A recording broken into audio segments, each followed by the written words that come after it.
কুষ্টিয়ার কুমারখালীতে ধান কাটাকে কেন্দ্র করে প্রতিপক্ষের হামলায় একজন নিহত হয়েছেন।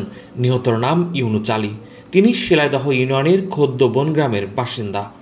পুলিশ ও প্রত্যক্ষ সূত্র জানায়, শনিবার সকাল 7টার দিকে খোদ্দ বনগ্রামে ধান কাটাকে কেন্দ্র করে ইউনুস আলী ও মুক্তার আলীর মধ্যে কথা কাটাকাটি হয়। এক পর্যায়ে মুক্তার আলী তার লোকজন মিলে ইউনুস আলীকে ধারালো অস্ত্র দিয়ে রক্তাক্ত জখম করেন। আশঙ্কাজনক অবস্থায় ইউনুস আলীকে হাসপাতালে নেওয়া হলে কর্তব্যরত চিকিৎসক তাকে মৃত ঘোষণা করেন। এ ঘটনায় দুজন আহত হয়েছেন, তাদেরকে স্থানীয় একটি হাসপাতালে চিকিৎসা দেওয়া হচ্ছে।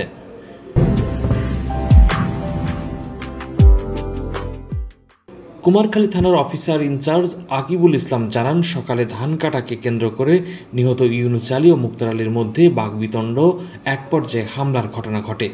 এতে ইউনুস আলী রক্তাক্ত জখম হন। পরে তাকে আশঙ্কাজনক অবস্থায় কুমারখালী উপজেলা স্বাস্থ্য কমপ্লেক্সে নেওয়ার পর ইউনুস আলী মারা যান। তিনি আরও জানান, নিহত ইউনুস আলী ও মুক্তার আলী একে অপরের আত্মীয়, সম্পর্কে বেয়াই হন। ঘটনার পর এলাকায় উত্তেজনা বিরাজ করছে। সেখানে অতিরিক্ত পুলিশ মোতায়েন করা হয়েছে।